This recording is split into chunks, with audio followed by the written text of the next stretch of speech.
नमस्ते। आशा की बैठकी में आपका स्वागत है। दोस्तों, आज मैं पितृपक्ष की पौराणिक कथा सुना रही हूँ। यह आश्विन माह के प्रथम पक्ष को कहा जाता है।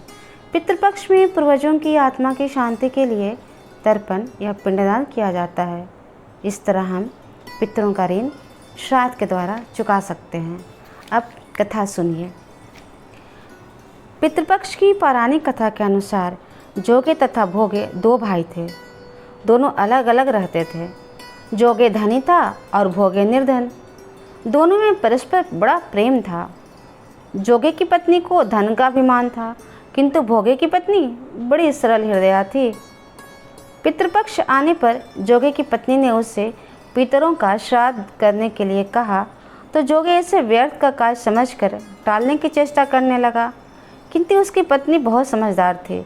उसे पता था कि ऐसे ही अवसर पर अपनी शान को बढ़ाया जा सकता है और अपने मायके वालों को दावत पर बुलाने का भी यह समय उचित लगा। उसे शान जो दिखानी थी, अतः वह बोली, आप शायद मेरी परेशानी की वजह से ऐसा कर रहे हैं, किंतु इससे मुझे कोई परेशानी नहीं होगी। मैं सारे कार्य अकेले थोड़े करूँगी। मैं भोगे की पत्नी को बुला लूँगी, दोनों मिलकर सारा काम कर लेंगी। फिर उसने जोगे को अपने पीहर न्योता देने के लिए भेज दिया। दूसरे दिन उसके बुलाने पर भोगे की पत्नी सुबह सवेरे आकर काम में जुट गई। उसने अकेले ही रसोई तैयार की, अनेक तरह के पकवान बनाए, फिर सभी काम निपटा कर अपने घर आ गई। आखिर उसे भी तो पितरों का श्राद्ध तर्पण करना था। इस अवसर पर न जोगे की पत्नी ने उसे रुकने को कहा और न वह रुकी।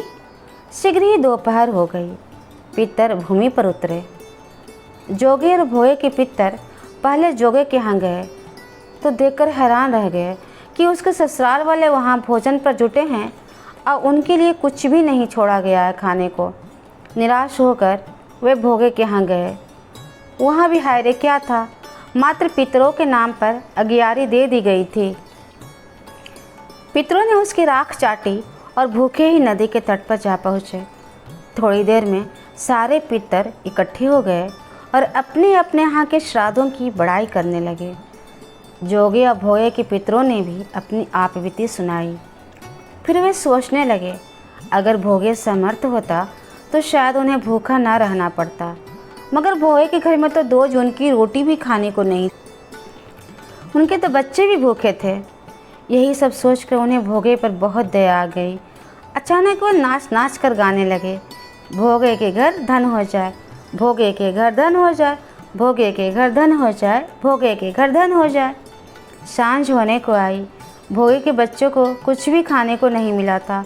वे सुबह से ही भूखे थे। उन्होंने अपनी माँ से कहा, माँ भूख लगी है, कुछ खाने को दो।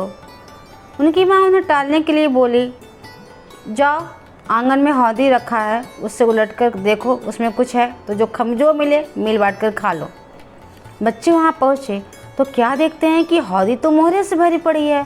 वे दौड़े दौड़े माँ के पास पहुँचे, उसे सारी बातें बताई। आंगन में आकर भोगे की पत्नी ने यह सब देखा तो वह ये सब देखकर भी हैरान हो गई।